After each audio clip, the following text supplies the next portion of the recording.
Bienvenido, bienvenida a este nuevo vídeo. Vamos a hablar de una de las formas de maltrato infantil más demoledoras, el abuso sexual infantil.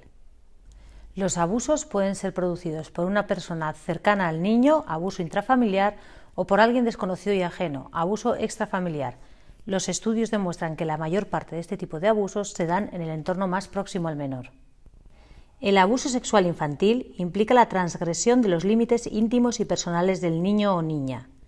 Puede incluir contacto sexual, aunque también actividades sin contacto directo, como pueden ser el exhibicionismo, la exposición de niños o niñas a material pornográfico, el grooming o la utilización o manipulación de niños o niñas para la producción de material visual de contenido sexual.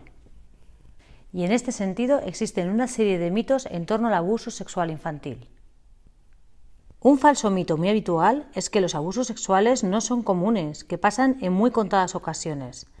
La realidad demuestra que entre un 10 y un 20% de la población ha sido víctima de abusos sexuales en su infancia. Otro mito es que quien comete este tipo de maltrato es un monstruo, está loco. La realidad es que no existe un perfil psicológico del abusador sexual. Nadie diría a primera vista que esa persona puede ser capaz de cometer este tipo de acciones. Otro mito es que si ocurriera a un niño o a una niña cercano a nosotros, nos daríamos cuenta. La realidad nos demuestra que no es tan fácil detectar ni revelar este tipo de abusos. El secreto es el poderoso pegamento que une en muchos casos a abusados y abusadores. Otro mito es que los efectos son casi siempre muy graves y que todos los niños y niñas reaccionan del mismo modo. Sin embargo, la gravedad de los efectos dependerá de los factores como la frecuencia, el grado de parentesco o la intensidad. Un falso mito muy habitual es que este tipo de abuso solo se da en clases socioeconómicas deprimidas. Sin embargo, la realidad nos demuestra que el abuso sexual infantil ocurre en todo tipo de familia. Otro falso mito es que los agresores son casi siempre desconocidos. Sin embargo, 6 de cada 10 abusadores son conocidos en distinto grado por el niño o la niña victimizado. Finalmente, otro falso mito es que cuando se abusa sexualmente de un niño o niña, hay penetración u otras prácticas sexuales consideradas graves. Sin embargo, los abusos sexuales a menores de edad suelen darse de forma paulatina y progresiva. Empiezan generalmente por tocamientos, masturbaciones y solo en algunos casos la víctima llega a sufrir acceso carnal. Suele darse coito vaginal en un 4,9% de los casos y anal en un 2,7%. Un estudio elaborado por Félix López en el año 94 demostraba que un 23% de las niñas y un 15% de los niños menores de 17 años han sufrido un episodio de abuso sexual. De ellos, el 60% nunca recibieron ayuda. Los últimos datos estadísticos europeos indican que 1 de cada 5 niños ha sufrido o está sufriendo abuso sexual infantil.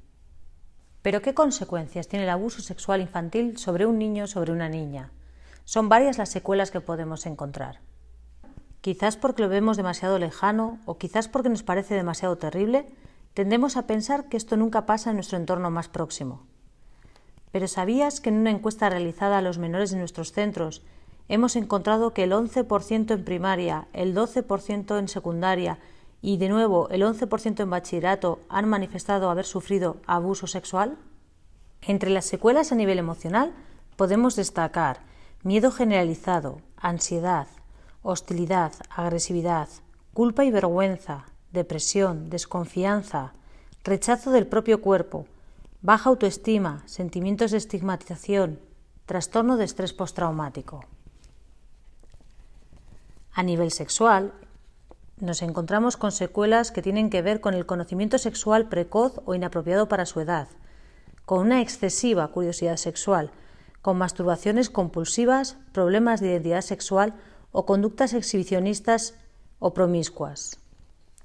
Finalmente, a nivel social, las fundamentales secuelas que podemos encontrar son retraimiento social, déficit en habilidades sociales y conductas antisociales. Es normal sentir inquietud al escuchar estos datos, preocuparnos por saber cómo prevenir o cómo detectar si nuestro hijo o hija está necesitando ayuda. Por eso, desde el curso 18-19, en todos los centros de la provincia ibérica marista estamos trabajando con vuestros hijos e hijas sobre este tema, impartiendo tutorías sobre prevención del abuso sexual infantil. En ellas, en función de la edad, hablamos de las partes íntimas del cuerpo, de qué secretos son buenos o malos, de qué señales de alarma tienen que tener en cuenta y, sobre todo, de cómo buscar a alguien de confianza a quien pedir ayuda. Este vídeo busca ser un granito de arena más, informaros a padres y madres de un tema tan crudo del que nunca probablemente os habían hablado. ¿Sabéis? La mayor parte de los niños y niñas tienen que contar muchas veces lo que les está ocurriendo para que los adultos les prestemos ayuda. El 70% de los adultos que sufrieron abuso sexual en su infancia manifiestan que lo contaron repetidas veces y no fueron escuchados. Los niños y niñas, especialmente cuando son muy pequeños, se lo cuentan a sus amiguitos. Por eso es tan difícil que lleguemos a enterarnos de lo que está ocurriendo. Podemos hacerlo fijándonos en otros datos, teniendo en el radar la detección de esta posible situación de abuso. Puede ser a través de sus juegos, a través de sus dibujos o a través de comentarios o preguntas deslizadas. Lo que es importante es que quitemos de nuestros ojos la venda que nos impide ver más allá. Y entonces, desde casa, ¿qué podemos hacer? En primer lugar, tenemos que estar a la escucha. Nuestros hijos, nuestras hijas tienen que saber que vamos a escucharles. Si tu hijo o si tu hija te cuenta que ha sufrido abuso sexual, en primer lugar, déjale claro que le crees. En segundo, valora la confianza que ha tenido en ti. Y por último, refuerza el valor que ha tenido a la hora de contarlo. Por supuesto, no demuestres la alarma que esto te crea. Lo que él necesita es sentirse protegido y seguro. En segundo lugar, tenemos que estar pendientes de los cambios. Los niños, niñas y adolescentes que pasan por situaciones complicadas, no solo así, pero también presentan numerosos cambios a nivel de conducta, a nivel de alimentación o en los estudios.